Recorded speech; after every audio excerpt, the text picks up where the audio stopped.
Hey Cotton Balls, I'm Nitro, and welcome to Nitro Podfic. Today we will be reading Chapter 4 of The Ghosts of the Gotham Opera House by J_J19, Uncontrollably Alt, on AO3. Let's get into it. Chapter 4. Jason. You have reached the Wayne residence, Alfred answers after the first ring. Jason ignores the pang of familiarity in his chest. He doesn't know why he made this call. Why this was his first thought when he found out that the kid needed more food.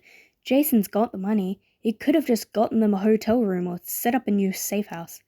But when he thought of the best way to try and take care of a homeless teen who may or may not be a clone of his brother with superpowers, Alfred was his first thought. Yo, Elfie, is the nest empty today? He asks. There's silence on the other end of the call. Jason can picture Alfred standing in the Manor, phone clutched tightly in his hand as he processes. Jason's not an idiot. He left enough clues for Bruce to be suspicious of his identity, and he's sure that Bruce has probably shared that theory with Alfred. Master Jason! Alfred's voice is still steady, but Jason knows him well enough to hear the slight waver. Yes, sir. The family is not expected back at the Manor until late this evening. I've got a friend in need of a hot shower and a large meal, like feeding a Kent type of meal. Jason glances at Peter and sees him watching Jason closely. He's got the feeling that Peter can hear every word of this conversation, so his name is out there now. He wonders if it is safe to reveal all this to the kid, but he can't help but want to help him. I see. I shall prepare a luncheon then for you and your friend. Should I prepare for overnight guests? Alfred asks. Jason glances over at Peter, and the brunette shakes his head. No, just a visit, as long as no one unexpectedly returns home. Jason's hand is still on Peter's hair, and he realizes now just how much of a mess the curls really are. The bruise he'd seen under the boy's eye is pretty much gone, and the cut on his temple looks nearly a week old, though there's still dried blood on his face. Alfred's going to love fretting over the kid. Of course, sir. When shall I expect you? Give us an hour to get up, Bristol.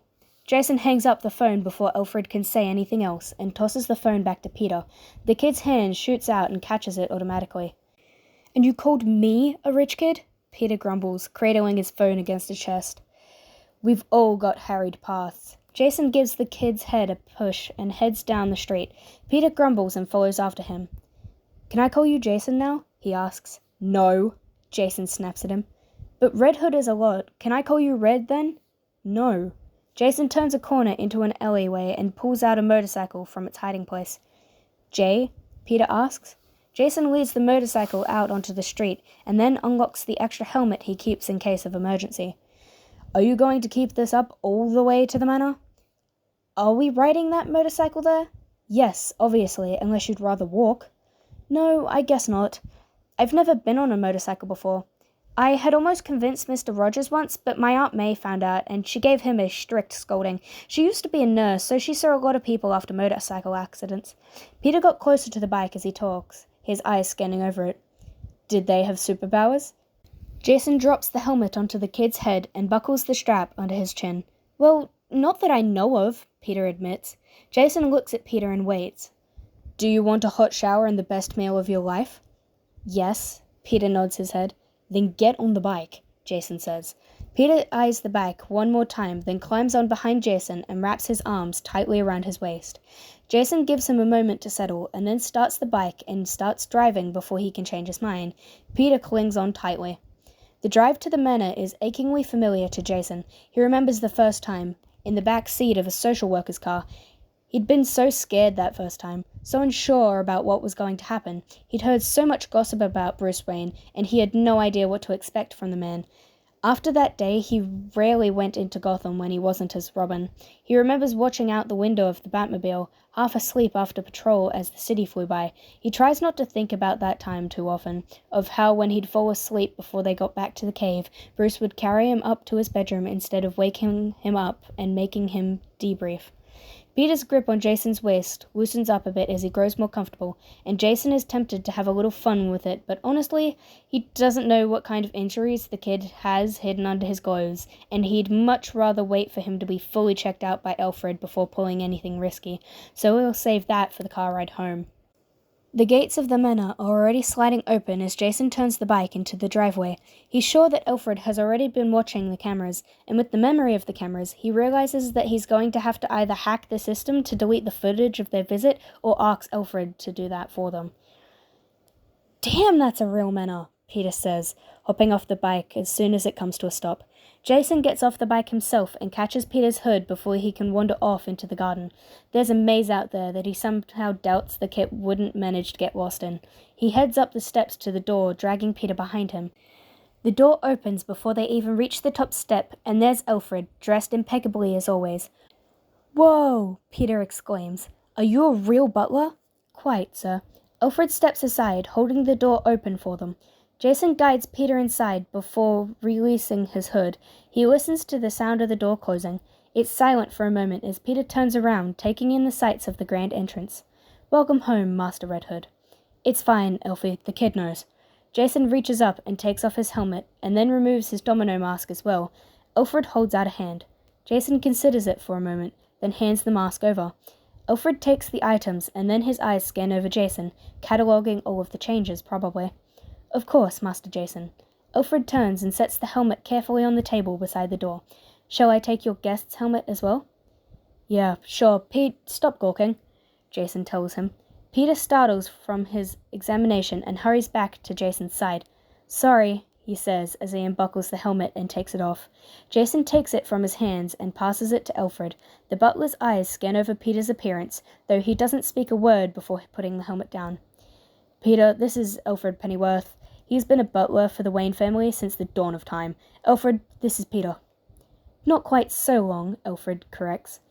"It's nice to meet you, Mr. Pennyworth," Peter says with a bright smile as he holds out a hand. Alfred smiles gently as he clasps the teen's hand. "A pleasure, Peter." Alfred's eyes linger on Peter's smile, and Jason knows that he's seen that same thing that Jason had seen. There's no mistaking Dick's smile on Peter's face. "Lunch shall be ready shortly, Master Jason. I've prepared the guest bathroom on the second floor if you or your guest would like to tidy up before the meal." "Yeah, sounds good. Come on, Peter."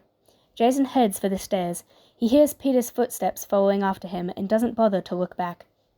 "So, you're like rich, right?" Peter asks, skipping steps to keep up with Jason. "No." "But this is your home?" "Used to be. It isn't anymore." "Why not?" "I died." Jason opens the door to one of the guest rooms and goes straight for the ensuite bathroom. He pushes the door open and then turns to look at Peter. "Do you have clean clothes?" Basically clean." Peter shrugs, tugging at the strap of his duffel bag. Jason rolls his eyes and holds out a hand. "Give it here. Alfred will wash them for you." "Oh, that's okay. I was just going to take them to the laundromat." "Peter, Alfred will consider it an insult if you don't leave here with all of your clothes washed and folded properly. Do you want to insult the man who is basically my grandfather?" "What? No, of course not, but it's like, I can do it, you know." "He's going to be so offended." Jason sighs and shakes his head. I hear the disappointment in his voice already. Peter shifts his weight from foot to foot, and he looks so uncomfortable with the idea of upsetting Alfred that Jason knows he's won. Peter lets out a long sigh and then holds the bag out to Jason. "There's, like, other stuff in there too," he says. Jason shrugs as he takes the bag. "Alfred will keep it all safe." "Go ahead and take a shower. I'm sure I can find something around here that will fit you." He gives Peter a gentle shove towards the bathroom and waits until he goes in and closes the door before leaving the guest room. He drops Peter's bag at the top of the stairs and hesitates. Peter's pretty scrawny, and judging by the pictures that Jason's seen of his replacement, they're probably about the same size. He knows that he should head for the residence wing. It's not like it will be hard to pick out which of the rooms the replacement has been given. Or was it his room? Had they replaced him so thoroughly that Timothy Drake had taken over his room? Jason steels himself and heads to the bedrooms. He keeps himself from looking at his door and goes to the rooms that had been empty during his time at the manor first. The first door leads to a room that is still empty, so he quickly shuts it back down and opens the second. He stops in the doorway and his eyes scan over everything. It's not a guest room anymore. The sheets have been changed from Alfred's preferred green to a bright red. There's a few textbooks sitting on the desk, but it doesn't exactly look lived in. It's not really what you'd expect from a teenager's room. He moves into the room and checks the wardrobe, finding only the bare minimum of clothes. Where's all his shit? Jason mutters to himself as he returns to the hallway. He goes to Dick's room instead. As soon as he enters, it's clear that Dick hasn't returned to the manor in the time that Jason's been gone. It still looks like a teenager's room. Jason goes to the wardrobe and grabs a few clothes that look like they won't be too big on Peter.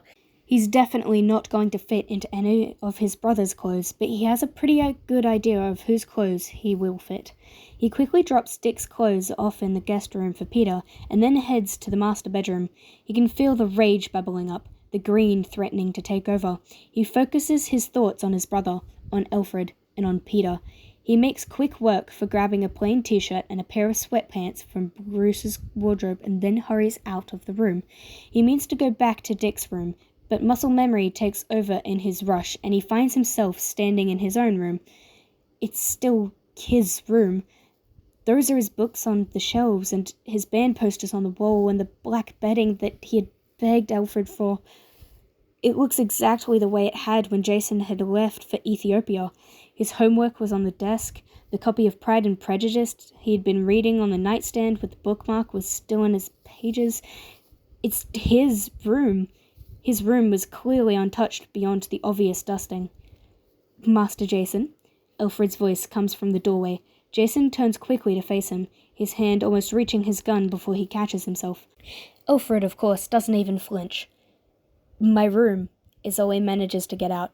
Alfred has an understanding look on his face as he comes into the room and runs one of his fingers over the shelves, checking for dust as though it would be anything less than impeccable. "Yes, of course it is," Alfred says, because of course Alfred knows what he means. Jason waits for the rage. He waits for the pit to rise up inside him, to give him something to cling to that isn't this pain and longing and homesickness. It doesn't come. Now, when he needs it the most to help him keep his resolve, it's silent. Why? His desperation leaks through his voice. Alfred moves slowly, deliberately broadcasting his movements as he brings a hand up to rest on Jason's shoulder. "This room will always be your room, Master Jason, from the moment you first came into this house, and it will remain your room for as long as this manor stands." Jason sinks down onto the foot of his bed, his head dropping into his hands. Alfred squeezes his shoulder. "I will make sure that your friend is cared for. I assume that his belongings will need to be washed, and I will make sure that he eats as much as he needs to. Do join us when you are feeling more ready." "Thanks, Elfie," he sighs. He can't bring himself to move as the butler leaves his room. Hey, Cotton Balls, that's the end of Chapter 4. Have a good day, and thank you for listening. See you again in Chapter 5.